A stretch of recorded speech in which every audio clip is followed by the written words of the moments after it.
C'est un marché qui est très concurrencé, celui des monuments funéraires, et qui n'échappe pas non plus à la digitalisation avec l'arrivée de nouveaux acteurs. On va en parler avec mon invité, Alexis Jubert. Bonjour. Bonjour. Vous êtes PDG de GPG Granit. Alors vous, la digitalisation, vous l'avez amorcée il y a un moment, bien avant le Covid. Effectivement, ça fait depuis quasiment 2015 qu'on a entamé cette démarche de digitalisation avec la mise en place d'un configurateur 3D pour nos clients pompes funèbres et marbriers indépendants. Donc c'est quelque chose qui n'est pas nouveau pour nous, c'est quelque chose que l'on fait depuis très longtemps. Alors on voit arriver de nouveaux acteurs, des startups comme à Toulouse par exemple, qui proposent aux personnes d'acheter directement des monuments funéraires en ligne sur leur site. Est-ce que ça bouscule le marché ? Effectivement, ça bouscule le marché, mais ce n'est pas du tout la stratégie de GPG Granit, parce qu'on considère que nous avons besoin de nos partenaires, qui sont les pompes funèbres et les marbriers indépendants, pour pouvoir accompagner les familles. Donc notre démarche, c'est toujours de rester en B2B. Par contre, c'est d'aider nos partenaires à faire venir les familles dans les boutiques et notamment dans les agences. Et oui, B2B2C, c'est ça le modèle économique. Parce qu'on peut aller en tant que particulier sur votre site internet, mais au moment de vouloir acquérir un monument funéraire, on est renvoyé sur un professionnel. Tout à fait. Il y a une démarche qui est en train d'évoluer, c'est qu'aujourd'hui les familles ont besoin d'avoir du temps pour choisir, donc elles vont sur Internet pour choisir, et c'est pour ça que GPG Granit a mis en place une démarche de mettre en avant ces monuments sur Internet, de façon à ce que les familles puissent découvrir les monuments sur Internet. Mais notre démarche ensuite, c'est bien d'emmener les familles chez nos partenaires qui, là, accompagnent effectivement les familles. Il ne faut pas oublier qu'on est dans un secteur où l'humain est extrêmement important, l'accompagnement des familles dans cette démarche de deuil, et ça, c'est un métier, et ce n'est pas notre métier. Ça, c'est le métier de nos partenaires. Et puis, il y a le savoir-faire. Vous axez beaucoup sur ce point-là, qui est important. Tout à fait. L'humain, c'est quelque chose qui est important. Moi, je considère que la première valeur de l'entreprise, c'est l'humain, et que nous accompagnons nos clients, effectivement, pour qu'ils accompagnent les familles. Et c'est pour ça que nous sommes des concepteurs de monuments. Nous accompagnons, effectivement, nos clients à travers la digitalisation et le fait d'accompagner les familles dans les agences, et ensuite c'est aux agences effectivement et aux assistants funéraires de les accompagner dans cette démarche auprès des familles. Vous venez de reprendre les rênes de l'entreprise, c'est une transmission qui avait été préparée de longue date ?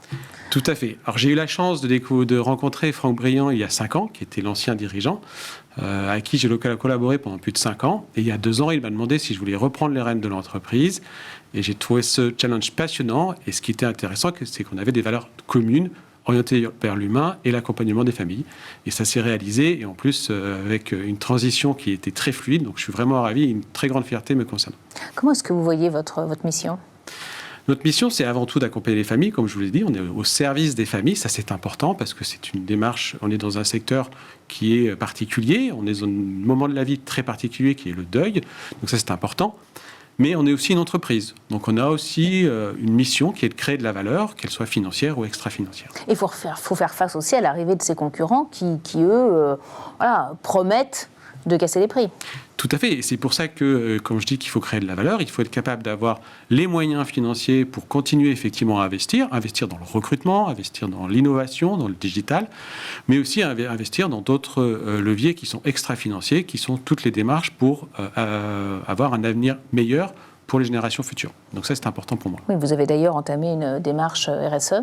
Tout à fait. On accompagne effectivement à la fois des associations, nos partenaires qui sont les fabricants, pour effectivement avoir une démarche plus responsable au quotidien vis-à-vis de nos partenaires. Oui, parce que la RSE, ça ne peut pas se faire qu'au sein de votre entreprise. Il faut aussi que ceux avec qui vous travaillez aient les mêmes valeurs que vous, finalement. Exactement. Donc il faut qu'on aille dans cette démarche-là, on les accompagne pour effectivement avoir une démarche qui soit plus responsable, à la fois dans le choix des matériaux, dans une démarche quotidienne, pour effectivement être dans cette démarche RSE. Oui, comme vous le dites, la première richesse de l'entreprise, c'est le capital humain.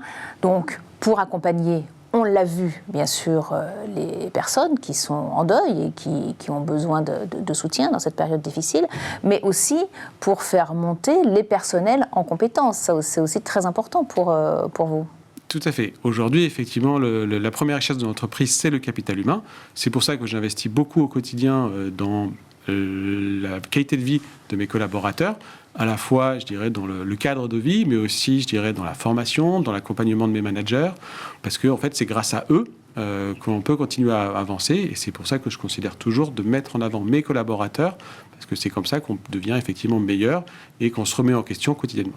Donc il y a une certaine fidélité de la part de vos... Il y a peu de turnover dans votre entreprise? Alors on a très peu de turnover, on est une entreprise aussi assez jeune, sachez qu'on a aujourd'hui une moyenne d'âge de 37 ans, donc dans un milieu où on pourrait croire qu'effectivement on a une moyenne d'âge plus élevée, on a beaucoup de jeunes qui viennent, on a peu de turnover.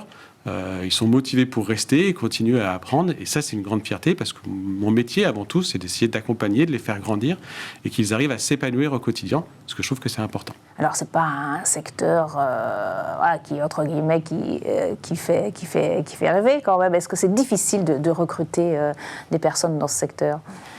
Alors, c'est pas que c'est pas un métier que ça fait rêver, c'est qu'en fait, c'est méconnu. Et en fait, quand ils arrivent chez nous... Non, mais on a tous un peu peur de la mort, quelque part. Vous voyez, donc...